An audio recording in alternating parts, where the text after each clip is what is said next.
Okay, welcome to our panel, DMing over Discord, which is happening over Zoom and not Discord. Because that makes sense.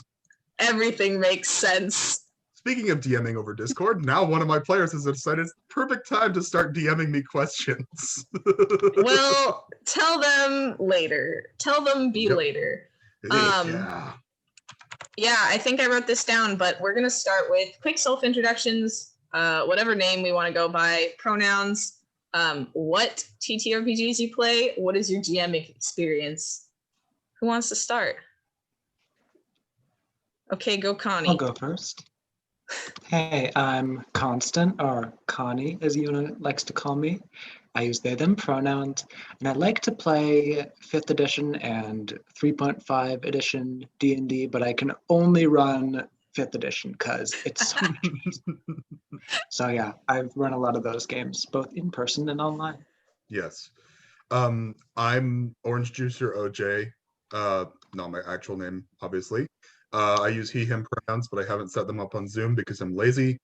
And I run pretty much exclusively 5e, like Constant, but I started playing with 3.5, which was unexperienced. And then I've also had some experience running the Fantasy Flight Games Star Wars tabletop RPG, which has an eldritch system of dice not even fully understood by the people that created them. It is very strange. Yeah, but nowadays I pretty much exclusively run 5th edition because, like Constance said, it's so much easier. I know that was shade at me. I am Alexis and or Yona. I don't care which one you call me. They, them pronouns. I play 3.5 and 5e. I've also played Scion, which I think is cute. I just think it's cute.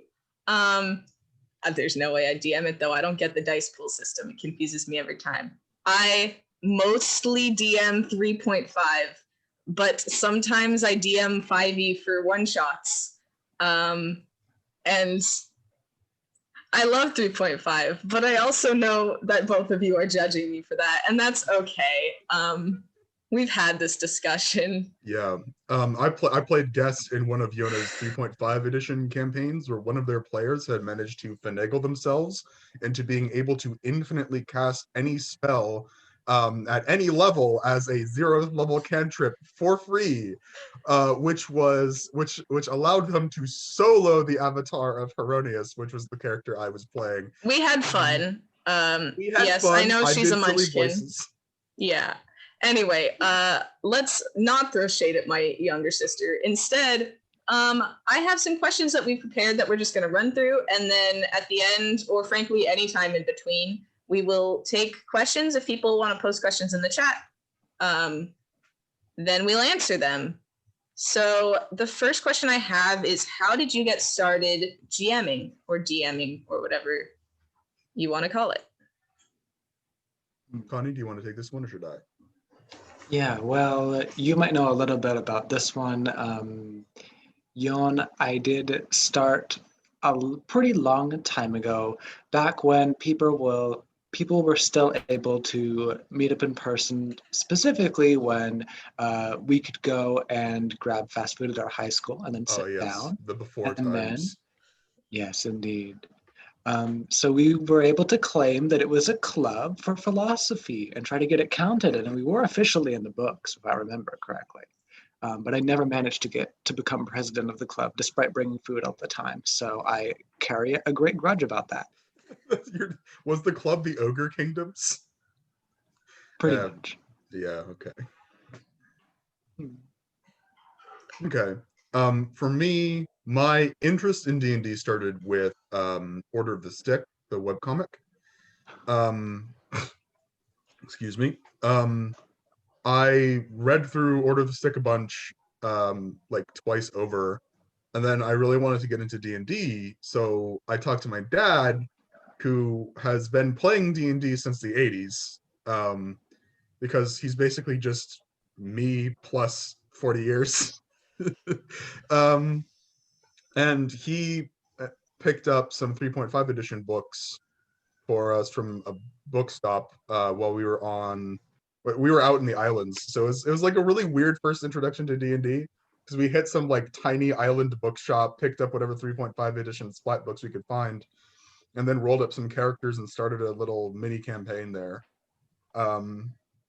That got me into D&D, and then a couple of years later, I know this is going to be a cursed word for some of you, but I found 4chan, specifically the /quest board, which allows people to run quests as kind of a DM style thing, except all the players play one character. It's a very interesting system.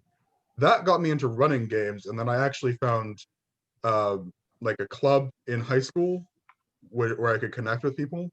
But I didn't really start running games until like a year ago when I got on Discord. And well, I didn't get on Discord a year ago, but I got on some D&D Discords a year ago and started running games. So I got into D&D because, as previously stated, my younger sister's a munchkin, and she's been playing for a lot longer than I have. But in high school, I think in my last year of high school, for my birthday, she set up a little campaign and made my character for me. So he was a bunch of homebrew classes, and I didn't understand a single thing, but I had so much fun. I was like, oh, I got to play more of this. And then I got to college, and it turns out lots of gay people play D&D. And since I was meeting lots of gay people, I was playing a lot of D&D. So that's that. But I started DMing because I had a friend group that I wanted to stay in touch with and I wanted to keep playing with, and no one else was DMing. So I was like, guess I'm going to have to DM. And I did not understand what challenge ratings were. And I did not get that. People died. Anyway, yeah, I have a group of level 3 players can handle a lich. There were giant ants involved, and everyone was level 1. It was a problem, but to be fair, level 1 characters can party wipe to giant rats. So, I mean, yeah, it didn't work too well, but we had fun. Yeah, that's really the point. Yeah. So I'm going to move on to the next question, which is, how do you find people to play with virtually? So this was aimed at people who are trying to get a campaign started, but they don't know who to play with because everything's online now. Can I take this one first? Go ahead. Okay. So I'm on a lot of public Discords, and because of my friend groups and the stuff I'm interested in, they're all full of nerds. And when I see someone mention that they, like want to play D&D, but they don't have a group, or, like, oh, I've heard about D&D, I'm looking to get into it or anything, I'm like, I bust down the door, I'm like, hello? Yes, I need players. Right now I only have one game running, and I cap my games at 5 players because it's way easier to balance for. And if I'm only DMing one, I'm playing in another game that Constant is also in, actually. And that one gets crazy because we have, I think, one of our players dropped, so now we have 6 players and a DM, so 7 people all told. Shockingly, we managed to pretty consistently meet every Sunday. But yeah, so I just keep my eye out for people on Discord who are looking to play, because that is like 2 criteria already fulfilled. You want to play, and you know how to use Discord. Other than that, like, I mostly try and keep my games to people I sort of know, because I feel a little weird, playing D&D with people I don't know. But as long as, for instance, it's a friend of a friend, I'm still fine. Yeah. Is my mic doing Yeah, I think, yeah. So finding people virtually, there's a number of like websites and things that are meant for that specifically, but in my experience, nothing can beat just being in a mutual couple Discord servers with people and getting to meet and know them that way. Having mutual friends just really, really helps, because that's how it is, both offline and online. And sometimes if you have, I was lucky to be on a college campus, which meant that there were servers for D&D for that campus. So I could meet people to play offline, potentially still through online. So it's been very invaluable in that respect. Yeah, I do think that Discord servers is the best way. I know there are services like Roll20 has some sort of like find players, find DM system. Generally, I'm very wary about playing online with strangers. It's a lot easier if you're not a minor, but I think people need to be careful with that. Yeah, if you are looking to get into D&D and you are not part of a Discord server and you don't know how to join one, like Connie said, most colleges have D&D clubs or something that you can search and find. I know that for students at Western, we have Nat 20, and if you go on Western and search for Natural 20, it will pop up, and they have a Discord server. I see the president of that club is watching this panel, and I know most colleges do. If you're not in college, it's worth it to just look out for Discord D&D servers. You can always just make your own and then add like a couple people that you know who play and ask them to add their friends. That's kind of what I did. I have like a little one-shot server, which has, I don't know, 30, 40 people on it. Although I guess 10 people post. No one more than that does. Yeah. But that one grew through, I just invited everyone I knew who played D&D, and then they invited people they knew who played D&D, and that worked. Yeah, I think it's worth just reaching out and asking people. Yeah. It took me all of about a week to start DMing games on that server because I can't sit still as a player ever. I'm always like, oh, I could tell this story, I could tell this story, I could tell this story, and then I just end up DMing everything. Yeah, you do get very excited, but that's okay because I would rather be a player than a DM. So I appreciate you all DMing for me all the time. I'm one of the rare breed that prefers to DM. I'd also like to append to the end of this conversation. Wait, has Connie gone yet? Yeah. Yes, they have. Oh, yeah. I'd like to append to the end of this that public forums like Reddit has a bunch of D&D subreddits, and then there's also a specific subreddit called r/LFG, which is looking for game. And you can post like players wanted or DM wanted advertisements there. But yeah, nothing beats like doing your own legwork and having a couple of mutual friends that can introduce you and yada yada. Those are the easiest kinds. But of course, there are services to meet people in basically any capacity, and D&D is no exception. Yeah. Do you have experience with LFG personally? Have you ever used it? I'm subscribed to the subreddit, but I never really look too deep into the posts. Those are posts you want to read thoroughly and make sure you can vet them, because generally, if something's going to be weird with the game, they'll throw red flags in the LFG post. So be wary of any game that says that has the letters NSFW appended anywhere. Fair enough. Yeah. Okay. I guess I'm just gonna hop through these questions kind of randomly. How have you had to adapt your GMing style since the world shut down? Well, the most important thing is that typically when I DM, it doesn't feel. Some of the DMs that I've had can do things over Zoom or over Discord video, and it feels different to run a game where you have your camera on than when you don't. Because for me, trying to focus everything on delivery and voice and descriptions is different from when you're still having to make expressions and faces at people and keep eye contact.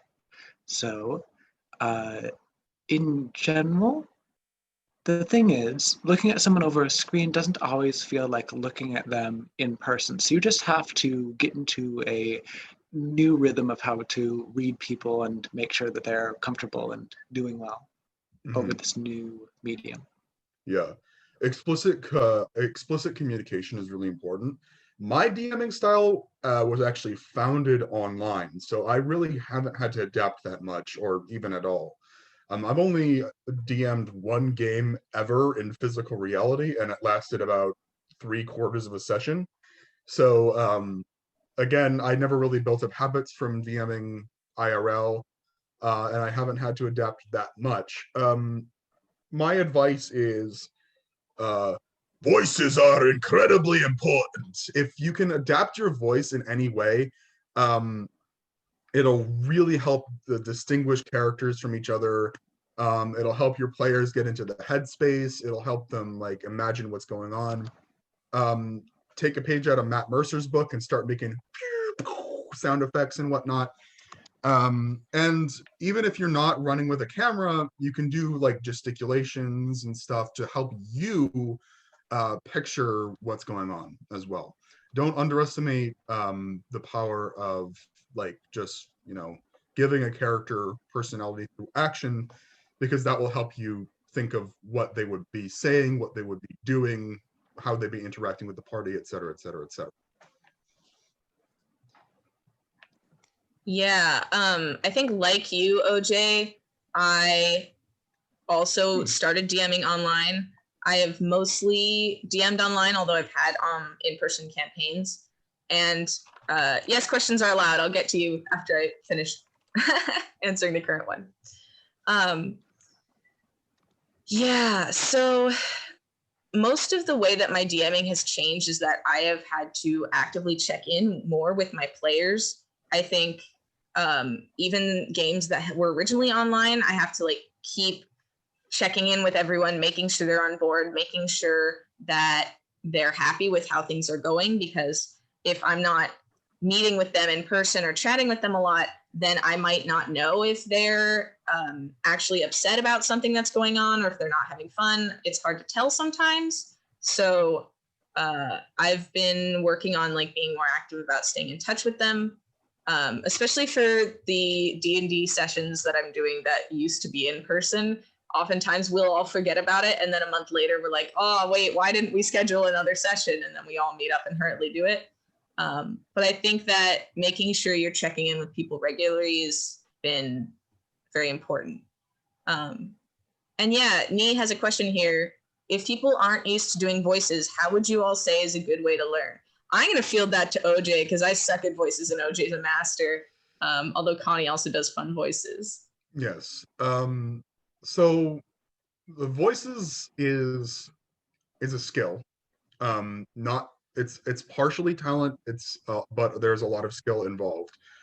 I'd say the first step is confidence. If you think that a voice is going to sound bad in your mind before it comes out of your mouth, then it's going to sound bad when it comes out of your mouth. It's like a self-affirming prophecy. The easiest way to get into voices, I'd say, are do accents. The closer to home, the better. So if you're American, like doing a Texas accent is going to be a little easier than trying to go across the pond instantly.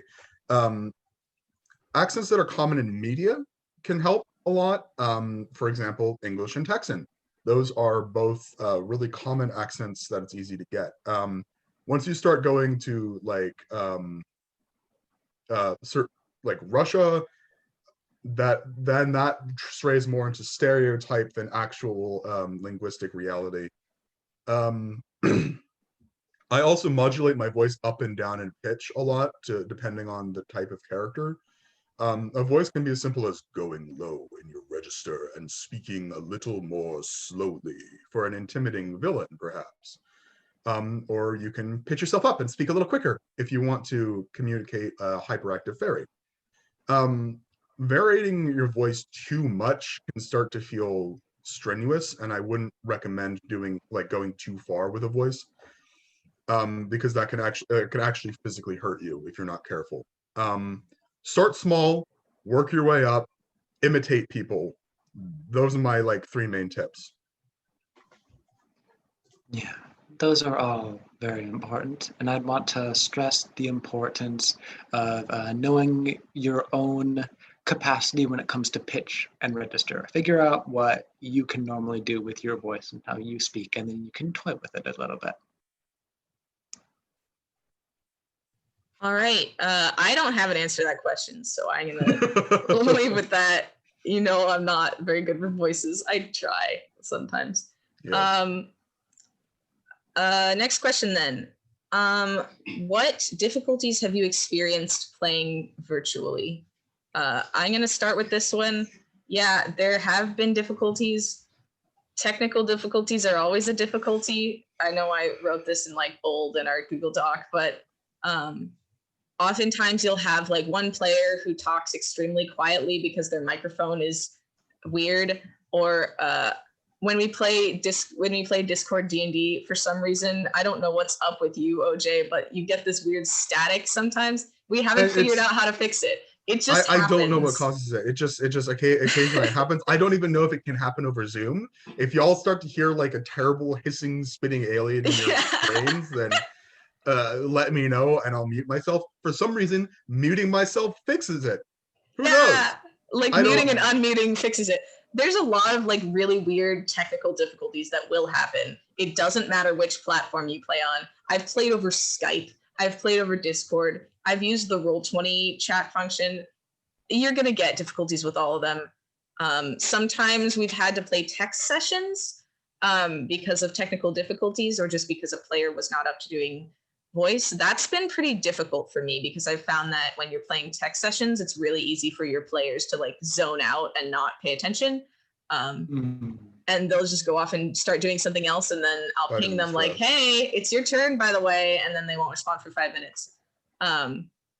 I have a friend who's been trying to run an all text D&D session, and that can be very difficult because sometimes everyone's online, it goes really fast, and then sometimes no one talks on it for weeks because everyone got caught up with school. So it's very difficult to deal with text D&D. It can be the only option for some people, especially if you don't have a microphone that will cooperate with you, or you have really bad internet connection and so you can't get microphones.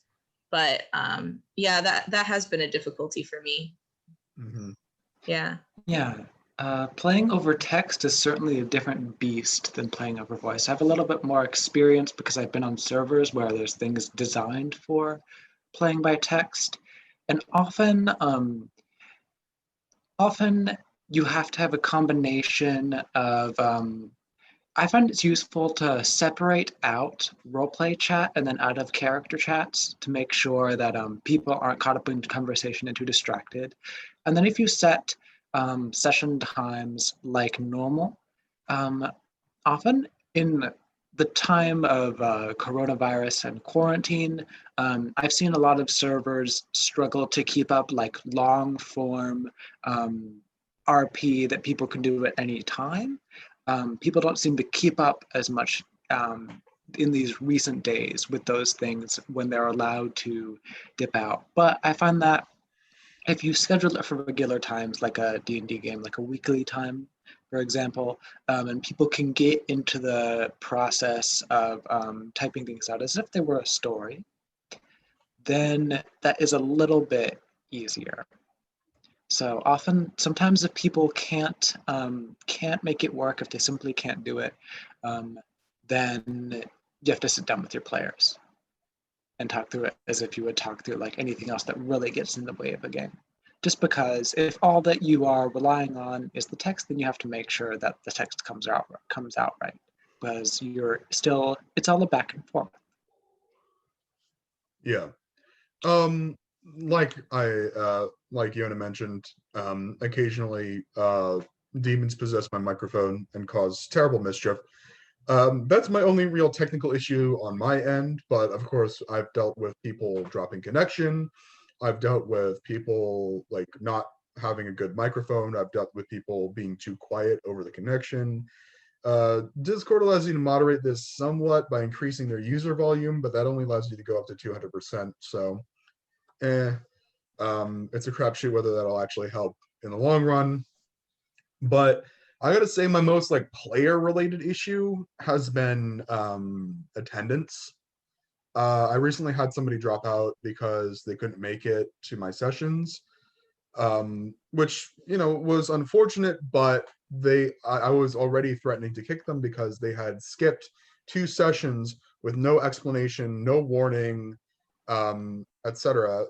It's too easy to just forget a session that you don't have to physically go to.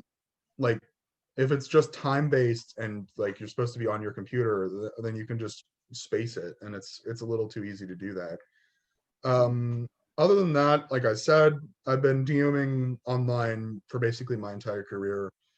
I have actually a lot of experience with text-based role-playing, because that was what Slash Quest was. It was all text-based, with a really slow update times. So I'd post an update and then I'd check back like an hour later to find 3 people had responded.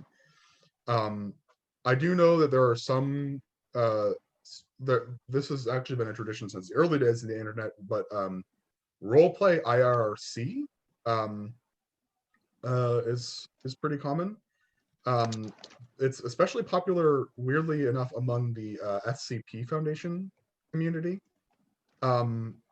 It's kind of like D&D, but an MMO. It's weird. There's a bunch of moderators which all act kind of like DMs, but other than that, it's just player interacting with player. It's really interesting setup, and I'd advise looking into that if that sounds interesting. So we have a question here. If one player can't do voice, have you tried doing mostly voice with that one person doing text instead? Would you say that's better or worse? Yeah, I end up doing that a lot.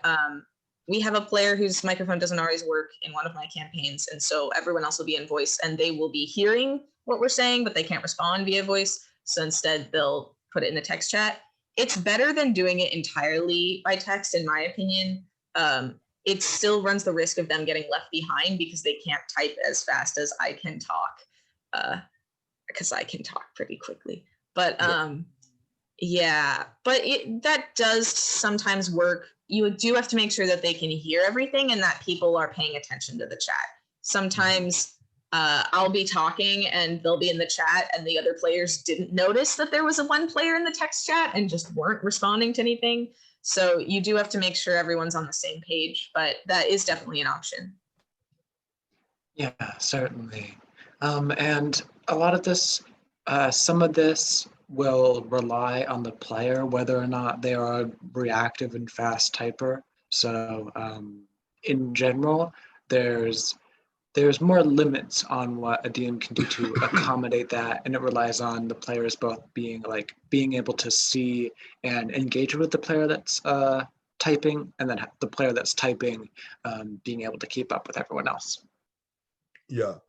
I'd say as a DM, it is your duty to facilitate the game. And part of that is if one player can't be speaking, you have to keep an eye on how they're communicating, and make sure the group is including them. So yeah, I've had actually in my game that Constant and Yona are both in, we've had another player whose microphone just doesn't work on occasion, or they can't be on a setup with a microphone, or their parents are in the background making too much noise for them to speak, etc., etc., etc. And so in those situations, I endeavor to keep an eye on how they're communicating and occasionally pause the game and say, this player has made this action or is saying this or yada yada. In general, I also just try and leave long pauses in my speeches for my players to fill in with roleplay. So that can also help keep a game to a manageable pace for somebody who's typing. Yeah. Okay. Here, the next question we have is, what benefits are there to playing virtually? I know a lot of people are not used to playing virtually, and then there's a lot of people who've been playing via Discord for years. Yeah, so I do like playing virtually because I have friends who are not in my physical location, even when there's not a global lockdown. So it's fun to be able to include people from different places. In that sense, text RPGs can be a little bit easier to do that with, because if you're playing in if you're not playing with everyone meet at a time and let's run through it, then you can have people from different time zones. It can be pretty difficult to schedule around time zones if your players are all in different ones. It's not as bad if they're like within 3 hours of each other, but if you have a player who's 11 hours off from you, then it can be really hard to find a good time for everyone. There's this website I use that's called like When Is Good. And I've used that for scheduling a couple times where everyone can click. Yeah, I know time zones are cruel. I'm sorry. It says knee. Yeah, well, Nee was the player I had to do that with. So, yeah, it can be pretty difficult, but I think it's worth making an effort because, first of all, it's really fun to have people who are in different locations, because location and what's outside your window can really like unconsciously affect how you are playing. So it's always fun to me if I'm particularly aware of how freezing it is today. Meanwhile, everyone else is like, oh, it's not that cold outside today. But I may note that my character is interacting with the weather in a particular way because I am currently interacting with the weather. So I don't know, there's just little things. It is nice to have more people that I can play with online versus in real life. So I do enjoy that. Yeah. Oh, I try and organize games based on like what times are comfortable for everybody. I like to have my games later in the day, so if I have a brilliant idea in the morning or whatever, I can write it down before the game starts. And I can usually sit down to the game with either lunch in my hand or having eaten lunch already, which prevents me from like getting hungry halfway through and having to wander off to find a snack. I don't know. There's not much I can say about this other than you have to work with what you've got. Manage expectations. Like, it's unlikely that unless you're utterly nocturnal and have no daytime obligations, someone on the west coast of America is going to be playing with people in Australia or Japan. It sucks that we can't play with everybody we'd like to, but I mean, our range of options is much wider than it would be in real life. So, take the wins where they come. Yeah, that sums it up, I think. All right, I'll move on to the next question. I know I'm just kind of hopping around. This one should be quick. I want to know what platforms have people tried playing online on, and how have you found them? I know we've mostly been talking about Discord. I know all of us do DM over Discord. I've also used Roll20, which is fine. I am not a very visual person sometimes, so I don't always make maps for my players, and then I get lost. So I wouldn't recommend using Roll20 if you're not willing to sit down for a few hours and make a bunch of maps. Yeah. Yeah. I mean, Roll20 is great when someone else is doing all the heavy lifting for you. So I prefer not to DM on Roll20 and instead to just play. The game that Constant and I are in together, our DM does Roll20 because he is a huge nerd who likes to go the extra mile in literally everything he does. So that's great, but for me, having to like find and or buy maps that fit the games I'm creating, because I never run existing modules. I'm too pretentious to run existing modules. I only run my own homebrew stuff. So having to like make an online map that can translate into Roll20 is just so much work for me. So I just run Theater of the Mind. It's a lot easier for me. It allows me a little bit more control of the battle space and what's happening in the game. It's just, I think it's a little bit better for everybody involved. Yeah, Theater of the Yes. Mind has been pretty invaluable. when DMing over voice chat or even over text, just because it allows, at least me as a DM, to put headspace into other things like characterization and the flow of combat and such things. But that means that you have to make sure that your language is clear so people understand where they are, where the other people are, where everything is, and what the space is like. Yeah. Okay. I think that's that question. Do you mind quickly defining for people who might think you're referring to an actual online platform what theater of their mind means? Oh, yeah, sorry. Theater of the mind is a fancy term for imagining what's happening, which is really all RPGs. I understand if you need like a visual support for like tactics and whatnot, but I run my games based more on like, would this logically happen, or is it cool if this happens, than anything else. HP pools are a suggestion. Armor classes are a suggestion. Spell damage is a suggestion. Like, if it's cool that you killed that guy in 3 hits, then you killed that guy in 3 hits. Also, it doesn't affect my plans that much, so, you know, whatever. Go for it, kid. This also applies in reverse, is that if you need the foe, the monster, to survive more than 3 hits, then they're going to be a little That tougher is also than you true, originally planned. yes. I did have to give the monster I got OJ to play for me twice Double the the HP. health. Yeah, we had to work on that. It is getting towards the end of our panel, so if anyone else has specific questions that they would like us to answer, or if any of the panelists have specific questions that we didn't get to that they are interested in, let me know, please. Can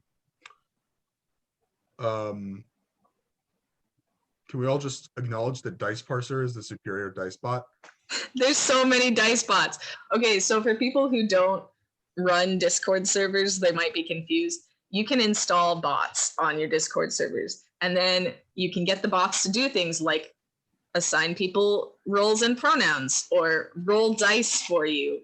And there are so many bots that will roll dice for you, and they all work slightly differently. And I have like a different one on every server, and it gets so confusing. But we did recently uninstall Dice Maiden from ours, and then OJ was like, you gotta install Dice Parser. So that's Dice the one Parser we're is the using superior now. dice bot, yes. It's Also, working my well. fault for having Octave is Dice a Maiden. must-have for being dramatic. I have both of these people can attest to the fact that I am overly dramatic, and I spent 3 hours creating a named playlist for my campaign. And we love you for it. I recently found that one of those videos had been taken offline, and now I'm really annoyed with Square Enix for copyright claiming that video because it messed up my entire fucking playlist, and now I have to find another version of that song. Oh, that's a mood. That's such a mood. Octave is a bot that will allow you to play YouTube or Spotify or SoundCloud or whatever audio over Discord audio channels, which is super useful if you want to set up like background battle music, or if you want to give a character a theme song or whatever.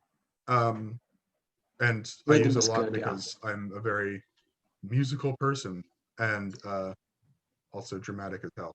I do recommend setting the volume for Octave down a bit so that it's not deafening, louder than the players. Yeah, rhythm also works. I haven't had as many issues with Octave. Bots go offline sometimes, and everyone's like, "Oh, where'd the dice go?" But aside from that, it's been pretty good. Also, I would also like to recommend a certain dice bot called Avri, and I'll post how you spell that in the chat, because it allows you to do many, many things, including put your character sheets on it if you want to go the extra mile.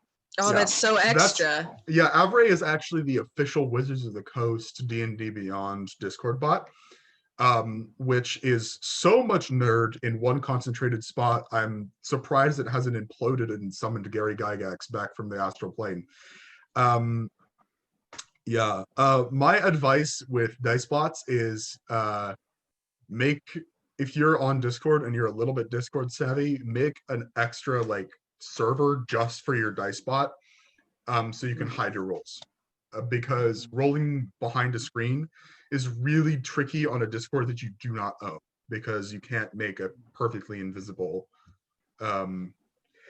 excuse me, exhaustion catching up, perfectly invisible channel 100% of the time, unless your players just literally aren't in the server with you. So you can if you own the server and there aren't any other mods on the server, but that's or very administrators, yeah. Yeah, so if you're like the only admin on a server because it's just a server for like one campaign, then you can make secret channels that are just for you. But overall, yeah, it's nice to have a private server that just has you on it for spam. Yeah, you can also do, I do terrible things like transfer files between my phone and my computer using Discord. Same. Because I'm basic as shit. Oh, looks like we all do that. Apparently that's just tradition.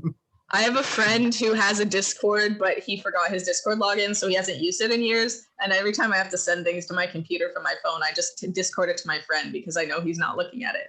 And then I just... Yeah. Oof. All right. Well, do we have any questions from the audience, or? Oh, I have some time to type. Yeah, if that's it, then I guess where can people find you if they have questions? If you want to be found, if you don't want to be found, that's fine. I'm on Yona's one-shot server. I'm on Discord literally all the fucking time. Like, if you PM me at 3 a.m., there's a high likelihood I'll roll over and pick up my phone to respond. Other than that, no, sorry, no other contact channels that I'm willing to divulge. Yona can get you a link to their server, but other than that, yeah. Yeah, I can. I would also say go find Alexis and they can get you to me, because I'm afraid I also don't have any social media that I feel is relevant. I just haven't built up any recently that I didn't delete over quarantine. So yeah. Yeah, I guess I'm the point of contact for everyone then. If you go to www.queercon.com, there is a link somewhere on that page to the QueerCon Discord server, which is absolutely tiny because I just made it public and mostly it's just been for staff before this. But if you go on there, I am Yona on Discord. I think I nicknamed myself Alexis, so you can find me by either name. You can DM me over Discord. If you contact any avenue of contacting QueerCon on their website or any of their social medias, which are all on their website, it will get back to you. It'll get back to me somehow, because we all just live in each other's pockets at QueerCon. Yeah, I do love the pun of DMing people, which is both dungeon mastering and direct messaging. Direct messaging. I use PM to distinguish the two on occasion, which is private message, but it's not worth it in most cases. Yeah, but yeah, I am going to end the panel here then. Thank you everyone for coming. Yeah, thanks for having us. Yeah, enjoy the con. Lots of fun. Yeah, I have homework to do, so I'm going to have to nope out, but good luck. Nice.